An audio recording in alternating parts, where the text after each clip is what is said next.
Welcome to Marika's Hollywood Kitchen. Today I'm going to show you how to make the classic drink Midori Sours.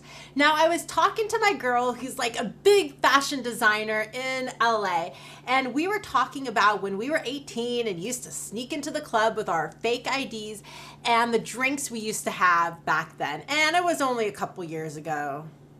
Not really, it was probably forever ago. But the drink that we both had back in the day was Midori Sours. So what is really good about Midori Sours? Well, first off, it's sweet. It's got that nice tangy sour mix flavor to it, but it's also got that tangy melon kick to it. So I'm gonna show you how to make the classic drink that will bring you back to your childhood or that time between childhood and adulthood that you wish you were over 21.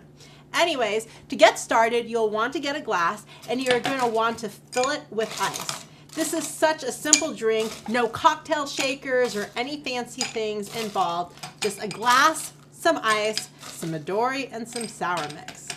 Okay, now in my glass, I'm going to fill it 2/3 of the way with sour mix.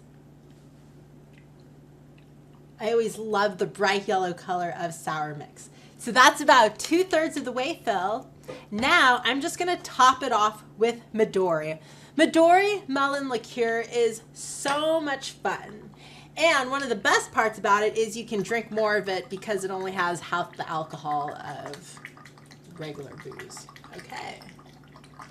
Now look at that fun green color. This looks like a drink you would have at a rave or a nightclub, definitely.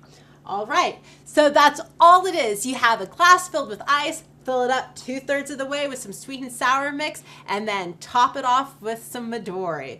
This is the perfect drink to get your evening out started. This is Marika's Hollywood Kitchen showing you how to make a Midori Sour. Enjoy.